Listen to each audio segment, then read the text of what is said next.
Quelqu'un a dit un jour, la seule excuse de Dieu, c'est qu'il n'existe pas.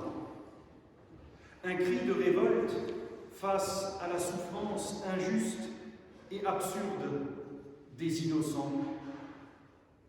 Il faut dire que depuis longtemps, trop longtemps, on nous rabâche les oreilles de ce discours moralisateur et culpabilisant selon lequel nous serions responsables de notre propre malheur. S'il nous arrive quelque chose de mal, Dieu nous punit d'une faute passée. Et s'il devait se trouver, par le plus grand des hasards, qu'aucune faute n'a été commise, alors Dieu se manifeste pour nous rendre encore plus justes et nous faire progresser. C'est le discours des amis de Job, censé le réconforter. Et vous en conviendrez, avec des amis pareils, on n'a plus besoin d'ennemis. Assez de ce discours.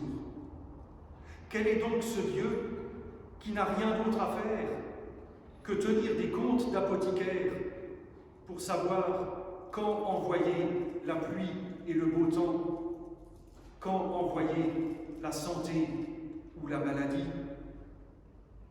Quel est ce Dieu qui justifie les catastrophes de notre monde? Un Dieu bouche-trou. Il est la tentative désespérée de donner du sens à ce qui n'en a pas. Un Dieu censé expliquer l'inexplicable et rendre tolérable l'intolérable. Assez de ce discours. Assez parce qu'il est faux.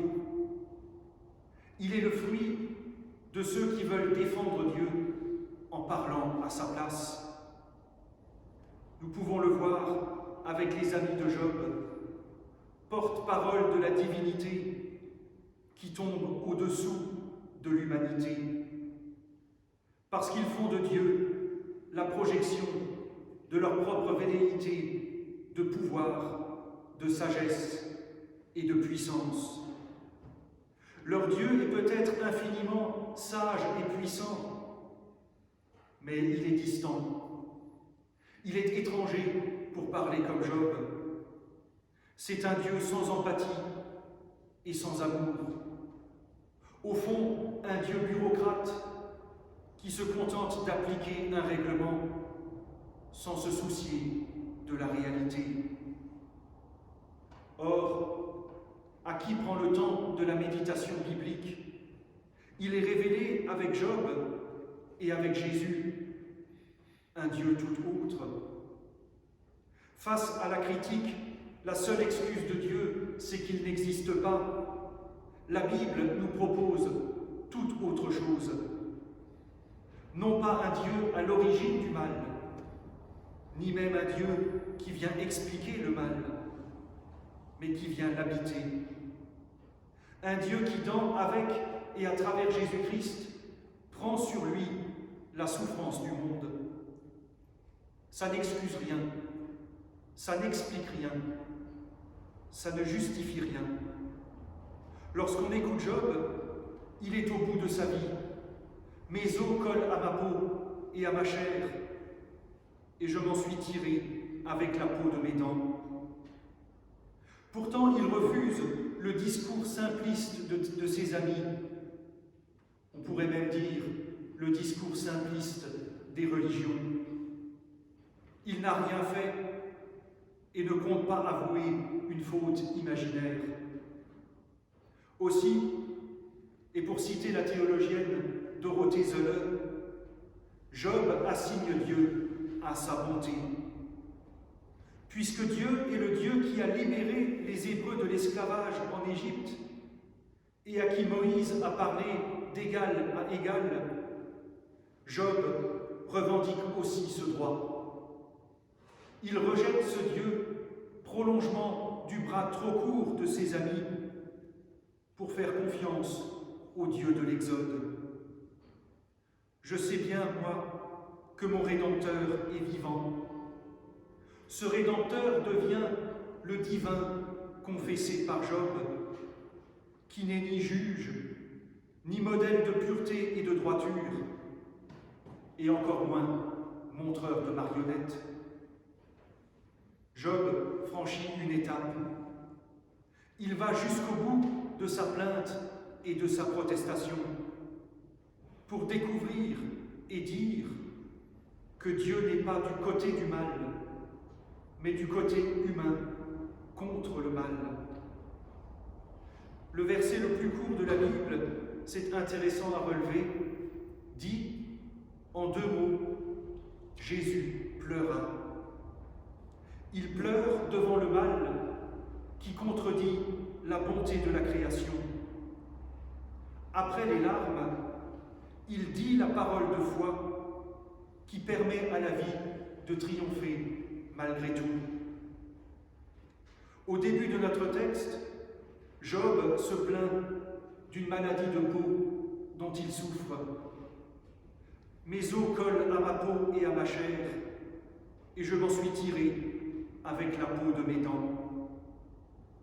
Comme un animal mu, la foi de Job le pousse à changer de peau pour rompre avec le Dieu de ses amis et s'ouvrir à autre chose. L'expérience de Job ne le conduit pas à l'athéisme, mais à une nouvelle compréhension de Dieu. Une compréhension que Jésus révélera pleinement à la croix. Pour reprendre ce que disait Dorothée Sölle, Job est plus fort que Dieu, plus fort que l'ancien Dieu de la superstition, de la culpabilisation, de l'ordre immuable et de l'arbitraire. Job est plus fort que le Dieu bouche-trou, censé expliquer l'inexplicable. En changeant de peau, Job nous parle d'un Dieu venu libérer tous ceux qui sont mal dans leur peau, quelle que soit la forme que prenne ce mal-être. La foi n'aura jamais de réponse définitive à la question du mal, de l'épreuve et de la mort. Elle n'a d'ailleurs pas à en avoir. Face à l'épreuve, il est vain d'essayer d'apporter des réponses. La foi n'a rien d'autre qu'un chemin à proposer, un chemin de désert, un chemin de croix, mais qui est aussi un chemin d'espérance et d'endurance.